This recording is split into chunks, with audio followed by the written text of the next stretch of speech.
Good morning. Thank you very much. And thank you everyone who is participating remotely. And I actually want to start by thanking all of you at TIE for making this a possibility. I've done a lot of presenting, but this is my first major virtual presentation. There's probably a lot of firsts for a lot of us right now. And so I'm very used to standing in front of the crowds and being able to see all your faces. So this is going to throw me off just a little bit, but hopefully we'll get through and get some of the same type of information and interaction. A lot of the conference presentations I do and training sessions I do are hands-on. And so I'll probably ask for some of you to participate as we go along. And if you feel like you'd like to do that, you are very welcome to do so. But I'm going to set my timer, even though I know I have some wonderful people watching over me, and I appreciate all of you being here to partner with me and help me through with the chat session and any tech needs. But I'm going to set myself a little timer and maybe look over there every once in a while to stay on track. So I'm going to go ahead and share my screen. I'm going to go ahead and take over if that's okay with everybody. So what we're going to see here, I'm going to just give a quick little introduction. Get this loaded up. So I chose to do the topic of improving students' listening skills through use of podcasts. And this is something that we at our school have kind of been implementing a little bit more as the past couple of years have moved along. And we're finding right now with us doing a lot of recording and a lot of audio and video options that this is really coming to fruition. And so I really wanted to share with you some ways in which you can implement podcasting, but not just for the sake of doing the audio recordings, but really for the flip side, the sake of increasing listening skills, some of what we would like to call listening comprehension. We talk a lot about reading comprehension, but listening comprehension is also a skill. And we want for our students to be able to pick out details as they listened to them as well. And so that's what we hope to talk about today, both in the consumption of podcasts, but also in the creation of podcasts, and both of them helping with the students' listening skills. Before we start here, and some of you had already put that in there, if you would be willing to share some information and follow into that particular form, that just helps me when I do presentations to circle back to people if a tool that I have talked about changes, if there are some improvements to it, if there are some modifications to it, if something happens to be shut down. I like to circle back within 3 to 6 months just to let people know that some of those changes have happened, because I really appreciate the opportunity to share those tools with you, and I want to stay as updated as possible. So if you have a moment and want to sign into that Google form, hop in there, give me a little information. I promise nobody pays me to share that out. I don't do anything with it. I just hold on to the emails and make a little list, and I name it this particular session, and I will just email out if something different comes up that I think I can share with you for that. So I can circle back to that as well, or take a quick picture of that if you desire to go ahead and put your information in there for me to share with you. If you don't, that's totally fine. But like I said, it just gives me the opportunity to share a little bit later. And if anybody, Dan or Sally, if anybody needs that in the chat session, will you please share that for them? I appreciate your help there. Thank you. So let's start off with what is a podcast. And the word probably brings about a little bit of sense for some people, thinking I have to have a whole studio, I have to have microphones, I have to have boom mics, I got to have all of these things that would help me to make a full audio recording. But really, we could just go with the podcast in its simplified form and just kind of talk about how they are audio files. The title of a podcast, or using that term, kind of means that it's a collected series usually. And for a lot of us, we probably listen to podcasts. We listen to them more for training of our own professional topics. We look for topics that talk about whether it is student-centered learning pieces, whether it is personalized learning, any of those kind of things. So we listen to a lot of those podcasts for ourselves to learn, but have we used them in the classroom? So this series of audio files are usually centered around either a schedule that they are launched once a week, once a month. There is something about them that is scheduled for that, or they're usually centered around a topic. And so that's where those podcast files, or those audio files, I should say, become a podcast by definition. And podcasting has really been around for a lot of decades. Really, that opportunity to record audio files and to share them out has been around. You know, it is the new age radio stations, and it's interesting to see how some of these sites are really a .fm, where they're kind of mimicking a radio station, but they're more on demand. They aren't such that you have to be sitting in front of the radio at a specific time, and it's the only time you're going to get to hear them, much like we have for our on-demand video in a Netflix style. So podcasting has really, really increased in popularity, mostly because of the ability for us to do that listening in our mobile devices. So as mobile devices have increased, so has the use of podcasts, and how to get those just kind of depends on the device that you're using to listen to them. Now, that doesn't mean that you have to have a mobile device, a phone, any of those kind of things. You can listen to a lot of them online as well. So that's where it really works for students, is that we can also push our students just to an online resource where they don't have to have an app, they don't have to have a mobile device, they don't have to sign into an account. And so that is really helpful as well. So we're going to talk about podcasting as a collective series, but also as broken down audio individual recordings, so that you can kind of envision how it could be used in a simplified form, but also in a very powerful form for listening skills. So I just grabbed a couple of pieces, but there's lots of information out there about listening comprehension, about listening skills. So why use podcasts in education? And I just took a couple of little excerpts here. These both came from a Common Sense Education article. And I reference Common Sense often just because they do a really good job of breaking things down, telling you the pros and cons, and they do a good job of taking factual information, put it in there. But both of these quotes came from a classroom teacher who really started using podcasts kind of accidentally. They started using the story Serial, and though that is one that probably makes some of us cringe because it does have a little bit of mystery to it, but it's in a story, in a novel type of a thing. And so students are listening to this story, but they're allowing themselves to visualize what it is that they think that story is talking about, or how that setting looks. Our students are inundated with video. They guzzle more video than they can process in a moment. We have seen where the social media platforms, for example, Facebook, has started to decline in use as Instagram and as Snapchat, as those things that are visual have started to increase in popularity. So our students are very visual learners. And that's a good thing, but it can also hinder the opportunity for them to be able to personally visualize some of these things.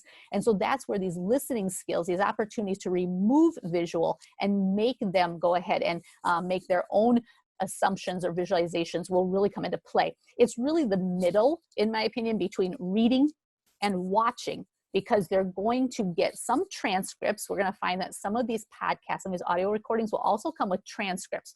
So we still can have students reading, and then we give them the opportunity to be creative in their own minds, use their imaginations. So podcasts are going to be stories, they're going to be instructions, they're going to be how-tos, they're going to be some that are did you know? There's just a wide variety, just like there are with books. And so I think that using podcasts really helps, again, with that listening comprehension, but also with that visualization. And it gets them to think about those finer details. There's so many details that kids miss when they're watching something because they're just looking at it big picture. That's not always bad, but it doesn't also allow for some of the other skills to be able to come to the top. So how do listeners get access to podcasts? So we're going to start off first just thinking, if I wanted my students to listen to a podcast, how do I get that to them? My students don't have mobile devices. I have younger students. I don't want to introduce accounts to them. I'm not sure what else they're listening to. All of those questions start to swirl.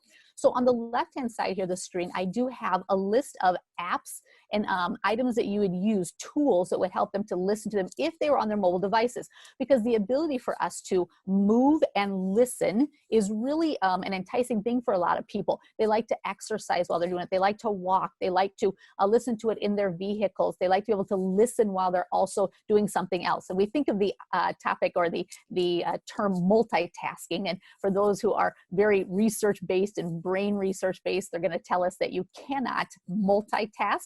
You can switch tasks very quickly. You can be a task switcher. But this allows for, in listening to podcasts, be able to do it on mobile devices, it allows for us to be able to multitask, if you will. So on the left-hand side there, I just gave you a few, and there are lots and lots of different tools that will help to curate or collect or feed those podcasts. And so on the left there, we have Anchor, and Castbox, Stitcher, and Spotify, and then a couple of them that are iOS only and a couple that are Android only. So those on the left-hand side, a few of them actually do come in online format as well. So as I said on the right-hand side of the screen, if you don't want your students to be adding an app, you don't want them to have to log in with an account, there are also ways for them to get audio file recordings.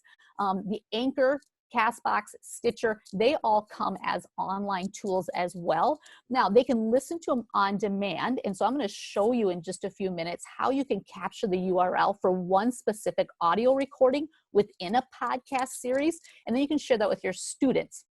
If students have an account, the one advantage to it, and this for you as a teacher as well, is if you have an account for a tool like Anchor or Stitcher, then you can start to collect and keep some of those podcasts, whether they are the entire series that you would like or just a single episode. It works similarly if you were doing something like a playlist in YouTube. So with YouTube, you can go online and you can just look at videos, but if you want to be able to collect them and organize them and subscribe to them, you need to log in. So this is very similar to that idea when you're working with podcasts. So you don't have to right away think that you need accounts for your students, nor do you have to worry about them sifting through all the episodes. You can just send them to one episode just as if for a hyperlink. And I'll show you that as well. The other thing there that I noted in red is that you can also put these audio recordings into a Google Slides. So Google added that feature just a few months ago where you can insert audio. And I'm going to escape out of my full screen here for just a moment to show you how to do that. So if I pull back and I was going to do an edit piece to this, I could simply, if you're a Google Slides user, and keep in mind, your students don't have to have Google Google accounts in order to access something like a Slides file. There's a share option in all the Google tools where you can just share it as a hyperlink, and that way students get to it as if they were visiting a website, but it's really your Slides file, and then you can collect all these audio recordings in it, or you can have students add their audio recordings. And it's as simple as an insert, and audio is now an option, and you can choose if you have any audio files. So it's looking for an MP3 file, and if I were to take one, for example, this one, and select it to insert it, it's going to go ahead and just drop that in there.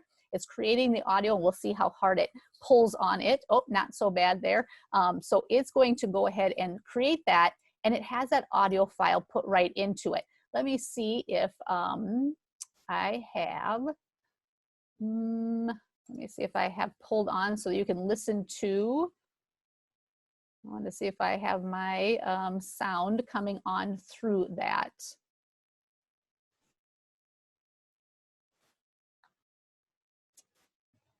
We'll if you don't have your sound when you first share your screen, did you check out that little box? Yeah, I did. I want to make sure. Let me play it here. You guys tell me. Are you hearing anything when I run that? Probably got to put it in presenter mode. Let's see if it'll grab it for you. I apologize. I was thinking that I grabbed that on the first round, but I was coming out of one and into the next. So let me see here.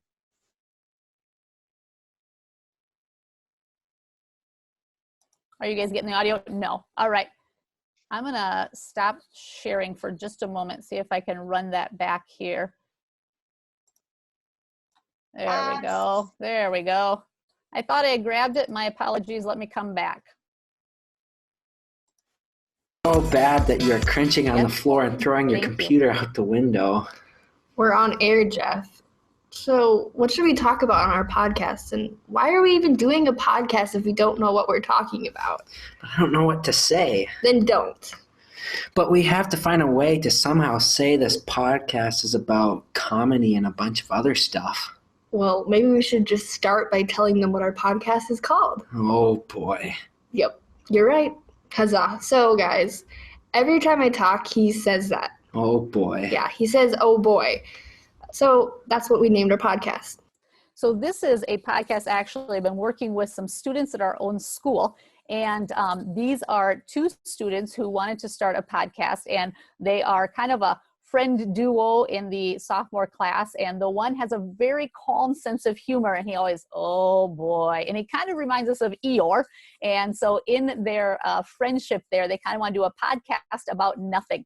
And we had actually just started launching theirs. I have 3 of them going on with students in the high school, and they had just started launching theirs before we were sent home for COVID reasons. And I actually had pulled in a 3rd student who was actually doing some of the editing, because she didn't really want to be on the audio, but she wanted to do some of the editing. So that's how simple you can pull in an audio file if you don't want to use something that is pre-recorded, or you're going to just use some audio recordings of your own. So if you kind of want to create a podcast, but you don't want to put it out on a podcast curator or collector or tool, something like Anchor or Stitcher, you can kind of create your own podcast right within a Google Slides file.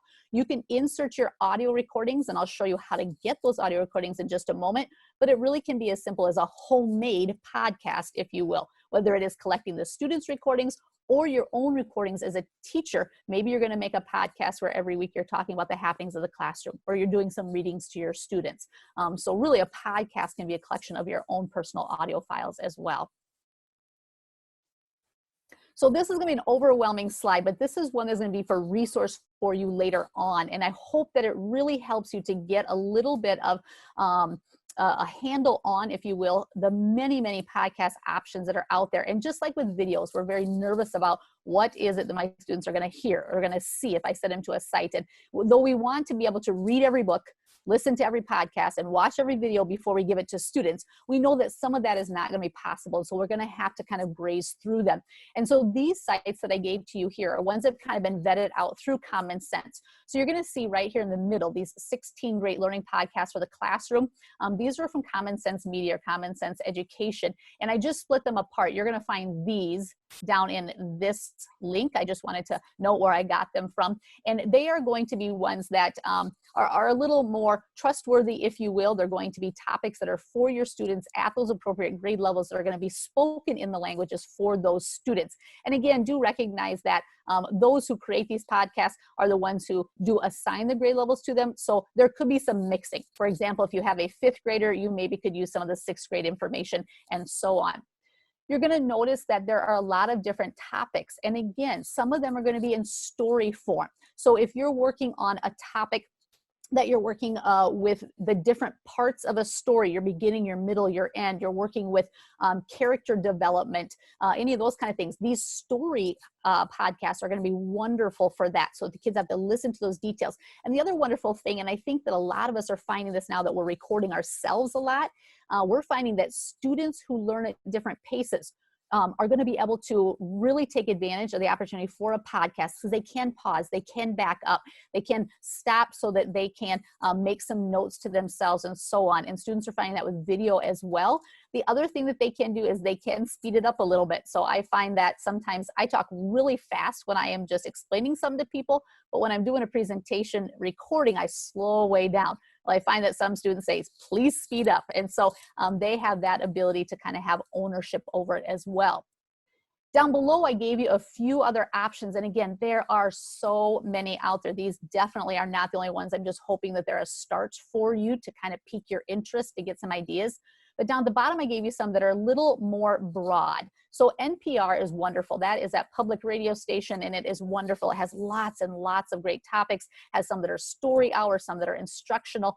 So that's a really good one to try to pull from. And again, the kids don't need an app. They don't need to subscribe to the entire podcast.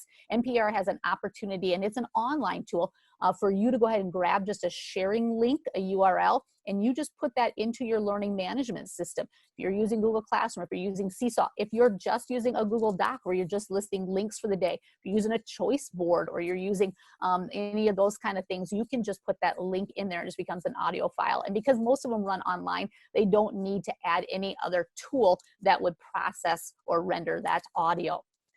Castbox, we talked a little bit about Castbox in the previous screen. I showed you an icon for it, meaning that it is an app for mobile devices, but you're going to find that, again, it's also online.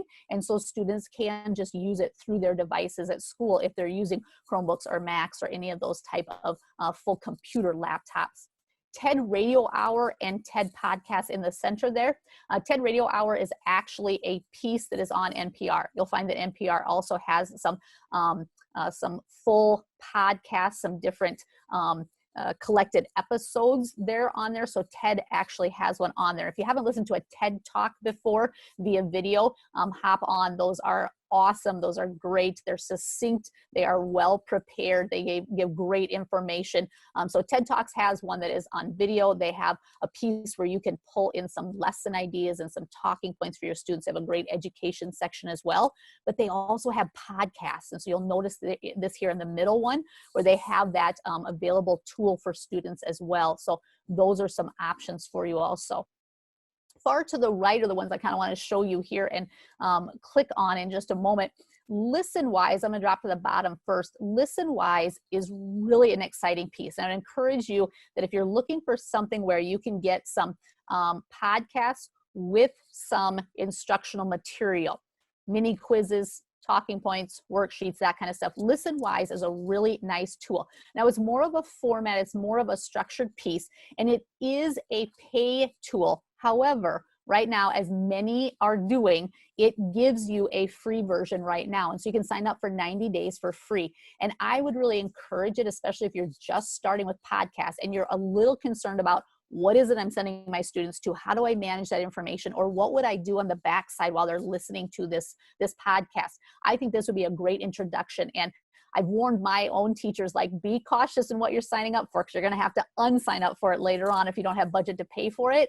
But I think that this is one that would give you some informative start points for how do I integrate podcasts. And it's something that if you don't continue on and pay for, you're going to have a really good foundation and you're going to have some structure and feel comfortable with how to do some integration. So if you're looking for something that you maybe would sign up for and be okay with letting go later on, I think Listenwise is a good option for that. It was created by an educator and she just kind of developed it into a little bit of a management system for you. The other one I want to show you here is Lila Kids. So Lila Kids is kind of an interesting one for podcasts. It's mostly story-based, but it does have some instructional ones like on animals and weather and science and those kind of things. So I'm going to pop out because I do have one here that I intentionally chose. I'm going to come down and just give you an example, and hopefully my sound will transfer through here as well. So this is an example at Lila Labs or Lila for Kids. And Lila Kids for Schools, which I have linked in the main one there, allows for you to have a whole bunch of options to choose from. And I'm just going to quickly run this one and then I'll show you what that particular website looks like. And again, those other websites I've given to you will have individual podcasts that you can choose from and you can share just individuals. Similar to this one, I drilled down far enough that I decided I liked this particular one. And you'll notice that the time frame of it is just under 10 minutes. Some of them are 2 minutes, some of them are 3, some are 28. Some of them come in series, so you could assign the entire series to the students one at a time. But if I just wanted to share this one, each of these has a copy URL option. So that's where you can send the kids directly to the one item, just as if you're sending them to one video on YouTube. You can do that same thing for podcasts. So you don't have to think in such a huge collection of them, and you don't have to wonder, how will my kids find the right one? You can send them directly to it. So I'm just going to play a quick little intro of this one. And this comes from a particular company that does have a full podcast, many episodes to it.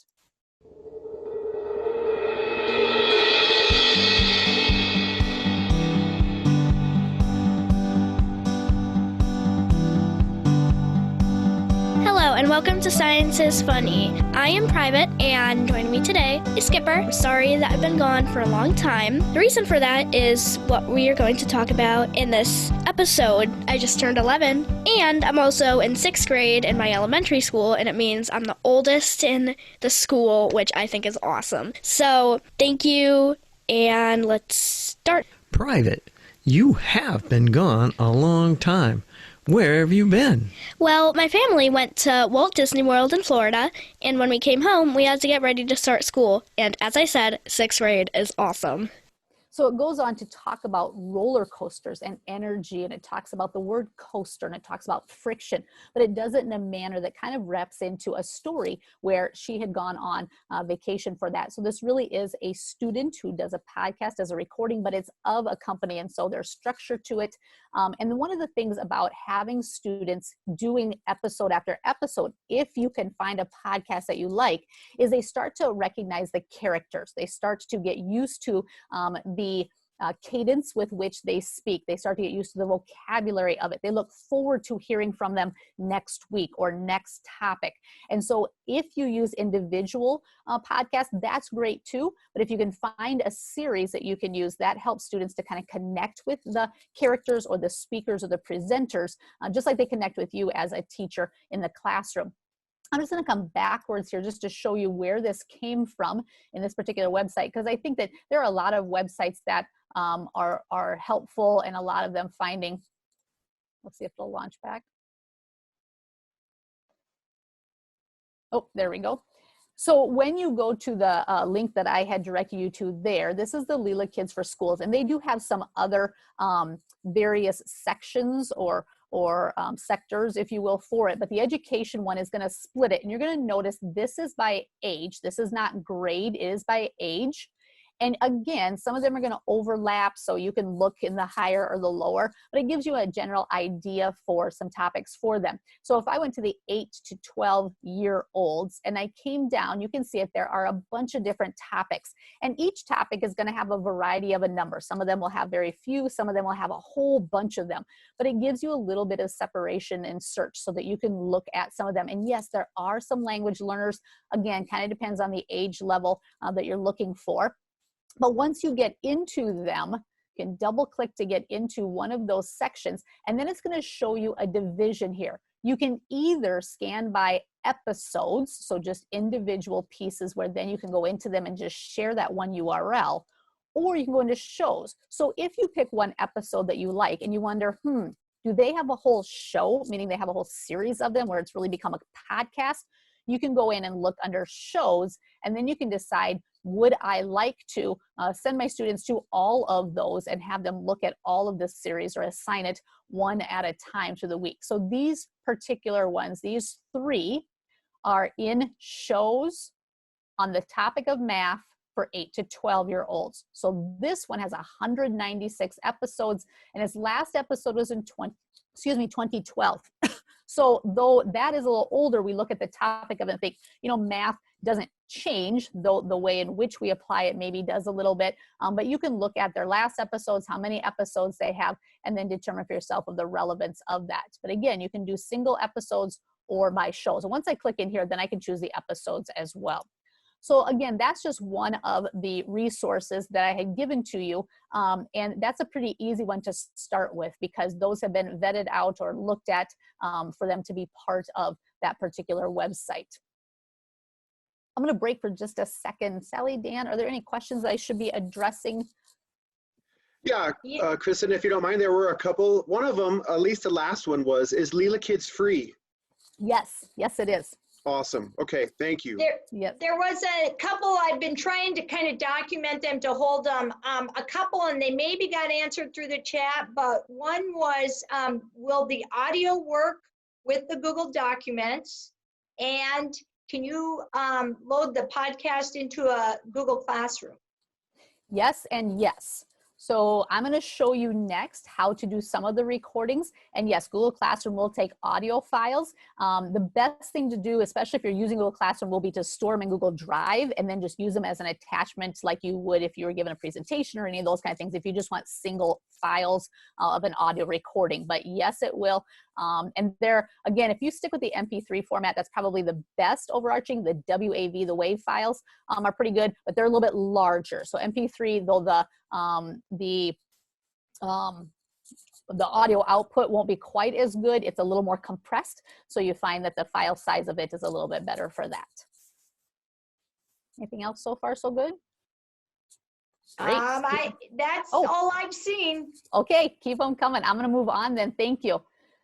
So what I show you here are just, again, some consuming. And I think it's good for kids to listen first But while they're listening, just like we think about with them watching video, what are they actually learning? So I would encourage you, what are some lesson ideas for using the podcast? And really my presentation here is split into two. The first part is listening. And so when you consider an audio file or a podcast, a whole series, a whole show of them, the question would be, are you intending for the students to listen to something pre-created, whether you created it or someone else has created it and used one of those resources maybe that I gave you before? Do you want them to listen, or do you want them to create their own? Because again, spoken language is going to require for them to have some good listening comprehension first. And we all know that we present and explain things much better when we have to tell it to somebody else. We got to break it down. And so as evidence of understanding, we can have them create. So I'll show that to you about creating in just a moment in the second half. Let's talk about listening first. So if you sent students to a website to listen to a particular podcast recording, maybe one episode, maybe two of them, maybe you're going to have them listen to two because they were small, or you're going to do a compare and contrast of them. There are three things that I think that you could use for students to do while they are listening. So they have some active listening, not just passive. So I'm going to jump down and I'll come back to this one, but I want to show you some examples that you could use. These are all from Eric Kurtz, and I follow Eric Kurtz all the time. If you get on Twitter and follow one person, I would make it Eric Kurtz because he has a really good explanation for a lot of things. He has a wonderful website, Control-Alt-Achieve. You can hop on there, and he is just all about sharing. One of the things that he shared out there is 30 free Google Drawing graphic organizers. So if you have never used Google Drawings, hop in. If you're a Google user, Google Drawing is great. It allows for you to have an open canvas where you can move things around, layer things on top of them, put text in, put images, wash them out. But even if you don't use Google Drawings or you have young students that you use, these templates are wonderful visual examples that then you could turn into something else, or you can download them as PDFs and make them even into worksheets. So don't shy away from this resource if you don't use Google or don't use all the Google tools with your students in an active manner. It's all right. Still use them as examples and templates and visuals. So here's just two that I gave to you out of his 30 that I think would work well if you listen to podcasts. And again, it kind of depends on the podcast they're listening to. Are they listening to a story one? Are they listening to an explainer one? Are they listening to an informational one? So that's where graphic organizers are really helpful. This particular one makes that nice little question mark, but it's a question chart. So maybe just even to give them the ability to fill in as they're listening, your who, what, when, where, why, and how for that. But again, it's just having them really focus in on some of the details so they are an active listener. If you use it in an electronic format, you could give a copy of this Google Drawing graphic organizer through something like Google Classroom. Every student gets their own copy, and then they can just digitally put that in. That would also allow them to not only put in text, but they could bring in some images as well so that you can kind of get an idea of what they're hearing. What does it look like visually to them? And so that's one of the things I like about keeping it as a digital piece. But again, you don't have to. You can always print this out and have it in print format for your young readers or for those who don't have access to the digital. The other one I showed you here is a story map example. He has a couple of different story map examples there in his graphic organizer section for you. But again, just giving them some focus. So what is the title? What is the title of the podcast? Again, just like we're thinking about books, we can think about videos. We can think about that for podcasts as well. So you can ask them for characters and settings and problem and solution, especially if you're listening to a story that is on a podcast. And there's a lot of those out there. So that's one thing you could have them do while they're passively listening. They become active listeners through that podcast. Another thing that you can use is just a reflection sheet. So this is just a quick snip example of something that we used actually just last week with a high school AP government class. That particular teacher really wanted to hear back from students. And we've been using Flipgrid, we've been using video recordings and Screencastify's and those, and that's great. But we have some students who are a little bit uncomfortable being on video, but also we want for them to get past the narcissism, if it is, or the discomfort, if it is, of seeing themselves on video and just get to giving us what is in their thoughts. And so if we remove the video part and we ask them to do audio recording, we really get a sense of what they are thinking without being worried about what they are seeing. And so what he did for this particular one is we used a tool called Synth. And Synth actually is by a company that used to have Recap. So for any of you that knew of Recap a couple of years ago, they did what Flipgrid is doing now. They just didn't quite market it as well as Flipgrid did. And so they kind of decided to switch, and they created just an audio only recording, and they call it Synth. And that comes from their idea that we can synthesize information by listening to it. So it is a collection tool. It curates or collects audio recordings in much the same way that Flipgrid would collect or curate video recordings. So on Synth, you can just put out a topic for the students, and they will respond, but respond only in audio. So I'm going to show you an example and have you listen to it. And I did ask permission of this particular student because he does say his full name on there. And he's a high school senior, but I still wanted to ask permission from him. But this is what the students had to do. They had to do 3 of their classmates' podcasts. So after all the podcasts, all the responses were posted, then the students had to the next day go back in and using this reflection sheet, they had to put in some information. And it's pretty basic, but it's a way for you to get an idea of what they're hearing to collect some of their thoughts. But instead of using somebody else's words, you're using your classmates for that example. So I'm gonna pop out here and see if I can get a visual for you. Synth is free. Synth does not require an account. Those students can sign up for an account if they're going to be creating their own podcast where they start their own. But if they want to do just a session use, you can give a code to students. So even the youngest students, but even those who you don't want to get into all the account stuff, you give a session code and they just get into their recording just for that one time. So they do not have to have an account, though they can, and it is free. So this is an example of what this particular student talked about on their chat. So their teacher called it the fireside chat, where they had to talk about some financial crisis going on right now. They're talking about the government and the mandates of some of that and how that is affecting the trickle down in the business world right now. So I'll see how much I can get here for you to listen to. Good afternoon, fellow quarantiners. This is Mitchell Walker coming at you from the friendly confines of the Walker family basement. We all obviously know that the financial situation with the stock market is in a little bit of a turn right now. Stocks over the past few months have severely decreased. People have lost quite a bit of money. Now, I want to talk about a certain company, Chesapeake Energy Corporation, because they specifically are not weathering this coronavirus epidemic very well. Monday morning, they approved a reverse stock split, which means that for every 200 shares of the company that you own, you receive 1 share back, which in essence is to try to save themselves. And the reason they have to save themselves is because the company over the past 6 months has accumulated $9 billion in debt. So the students had to discuss those things, and there are more. I just did this one specific one here, but if I were to back up and look at those since, and we'll see if it has me logged in or not, but you can see that it's podcast in bites. And the one thing I do like about it, now this will make some people draw back, and that doesn't mean this is the only tool you could use, but it works really well in certain situations, is it's in where they got the number. They haven't really told, but 256-second increments, which is just a little over 4 minutes. But again, that gets them to that succinct, get it to the point and move on type of a thing, and allows for the students to listen to multiples. What I love about Synth is that the way that it collects them, there is an app or it can be online, but it listens to them or lets you listen to them one after another, just like you would on a general podcast.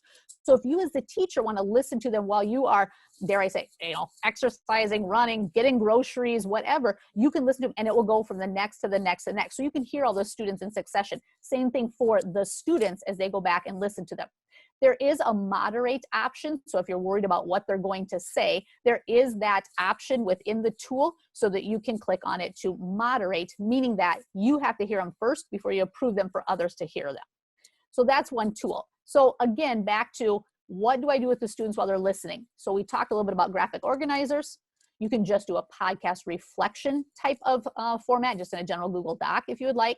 And the other thing that I would encourage you to consider while the students are listening to them is to use sketch notes. So we have these visual learners, and we're asking them to do auditory listening and processing, but they maybe still want to put it down visually. Sketch notes are doodles, if you will, visual note taking, and it happens in a lot of formats. It can happen with just marks and arrows and containers like those that I have on here, just little sketches that help to separate or point things out. It can happen with little characters. So there are some sketch note basics where you learn how to make a person, learn how to make school icons, different kind of things like that. If you're not a drawer, an artist like myself, I am not, you can definitely learn how to do it. And I say this because Sylvia Duckworth, who is out of Canada, was at our school a couple of years ago doing a presentation, and she is really heavy in the sketchnoting, the visual note taking.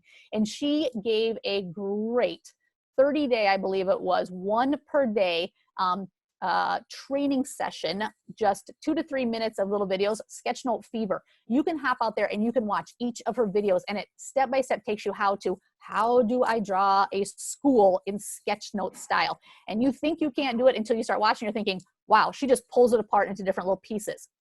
If you've never seen a sketch note, I would encourage you just go online and Google it and just get an idea of how those visual note-taking pieces could be very helpful for students as they're listening to podcasts. There are things like banners. So this was lesson 10 out of the 30 that Sylvia showed. And for some students, that may be a way for them to separate or to section out their notes. Maybe they like to have that as a call out or something that's more important. Containers and frames, you just ask them to visually enhance certain pieces of information.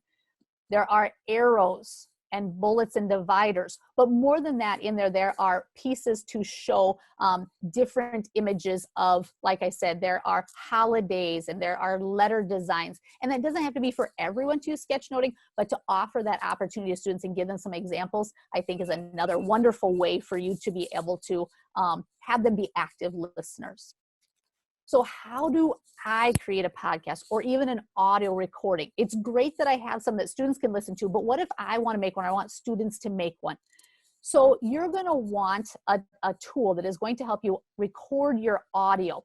And the curators, the collectors, the apps, those are ones that actually just host your audio. You've got to do the recording first. And there are some different ways to do it. And I've just listed a few here, but I've chosen a couple of them on purpose. So Twisted Wave and Beautiful Audio Recorder there. I'm just going to hop down for 1 second here. I chose them because they are pieces that work with Google Drive. When I'm choosing tools, because we're a Google school, I look for things that will save into Google Drive to make it easy for students then to be able to hand it in, to put it into a slides file. So I look for that connection. That doesn't mean a tool is out if it doesn't work with Drive, but it makes it more lucrative if it does. And so these two tools, Twisted Wave and Beautiful Audio Editor, do work with Google Drive. Now, Twisted Wave is just a website, but it'll save to Drive. And Audio Editor, Beautiful Audio Editor, is an app as well as a website for that also. So back up to here, those two pieces allow for you to just record quick audio snippets. They're very, very easy to use, very intuitive. And once you record those and they save it to Google Drive, then again, they can hand it in on Google Classroom just as an audio file, just as its own individual file. They can put it into a Google Slides file, like I showed you that I did before. They can put it into a tool if they are building episodes in a podcast. They can push it out to Apple Podcasts. They can push it out to Google Podcasts. They can push it out to Spotify and all of those. But you've got to get that audio recording first. A couple of the other, Soundtrap is a good one, but it is a paid version. There's very little you get for free, but it is a good one. And the one nice thing about Soundtrap is that it is a management system as well. So then you can have students right there, share them, and collect them. So if you're looking for more of a management system, it'll cost you a little bit, but it is a nice piece as well. Synth is the one that I just showed you, where it works in those little over 4-minute bites, but it works more in a collection where you post a topic, the students all respond right there. And then you can share all those just in a collection. So again, that tool may be used for some specific times, but not for everything, and that's okay. Anchor.fm is a very basic podcast hosting site and tool. So if you're just gonna get started, you just wanna dip your toe in, you wanna upload a bunch of audio files and have them be in a podcast style, that's a good one to start with. It's a website, but it's also an app. I put in Screencastify and WeVideo because these are two tools that, though they do video by nature, they now also have options where you can export audio only. Screencastify has a free version. It is offering some upgrades right now, but even when that upgrade is gone, the premium features per teacher are only $24 per year. So if you wanted to do some audio-only recordings, you could do it as a video and then export the audio. We do have a school license, and I tell you, we use it to the max. And so if you're looking for one thing to invest in, I think Screencastify is worth it because it does video recording, screen recording, audio recording, shares a Google Drive, is single sign-on for the students. I'm not sure what else I have to tell you, but that's a good tool as well. WeVideo is a little bit heavier. It's a little bit more like Windows Movie Maker used to be, or like an iMovie style, where it works in layers. So you can do video, you can do voiceover, but you can also do just audio recording. So all of these tools and many more, but the thing you're starting with is, how do I just get a simple audio recording? Then what do I do with that audio recording? And if at the bare minimum, get an audio recording, go to Twisted Wave and get an audio recording, have it saved to Google Drive, and from there you can put it into a whole bunch of different things. You can just share it by URL if you want to, just like any other file. Audacity, I did note at the bottom here because that's a great tool. The one thing about Audacity is it doesn't work on Chromebooks because it is a download-only system. So if you're doing it or your students have MacBooks or something like that, that's a great tool I would suggest, but I just wanted to note that it does not function on Chromebooks. So I do have a synth here that if you have a moment and you want to share it later on, hop on there. You can click on this link in here and you can record yourself. And I've left it open so that any recordings others can hear. And I just put in there to ask you kind of the question that I just do at the discussion section session before this. But what things will you keep? What things will you modify? What things will you toss after this distance learning time is done? So I just wanted to show you how to be a participant in it. You're very welcome to participate in that if you want to come back to this link.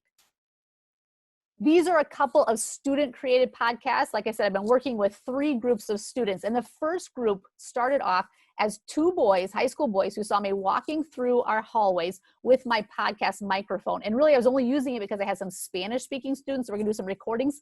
But the one student, he's kind of out there, and he said, "Hey, Mrs. Mulder, is that a podcast recording microphone?" And I said, "It sure could be." And he said, "Dude, I have always wanted to do a podcast." Well, I literally know I have been begging teachers for 3 years for somebody to do a podcast. And I said, "Dude, let's do one." And he said, "Dude," yes, he kept saying, "Dude, are you serious? Because I'm serious." And I said, "Let's do it." He said, "What will we talk about?" And I said, "Well, you guys love sports. Let's do that." And it morphed into this wonderful opportunity for a couple of kids who really are a little scattered in the other things they do. But we really started some structure with them. They knew when they came in to record with me that we had structure to it. And with that group, I had to keep structure because they have so many outtakes on their audio recordings that we're going to make a great show at the end of this. But they always start with an intro. They give me a fun fact. They have a trivia question. We're trying to get listener engagement. So we're doing a trivia. They can answer it through email. They tell about some of the sporting events outside of our school, some of the sporting events inside of our school. They interview someone, and then they do a closing. It really taught them structure on how a podcast should go. And we're on episode 9 when we were closed for school. And so they were talking about the NCAA tournament. Am I off? All right. Let me just feel free to listen to these. These are student ones from our high school students.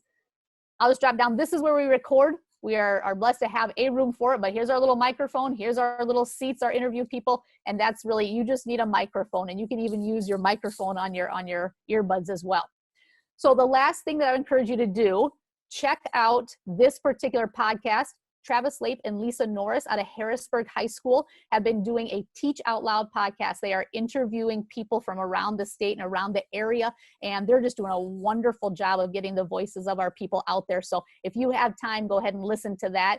You don't have to listen to episode 14. That's fine. But it was a lot of fun to be interviewed by them, and that's just a wonderful example of a podcast out there for you. Here are my slides. Here's my information to connect with me. And I will throw it back to Sally and Dan to tell me how to close out.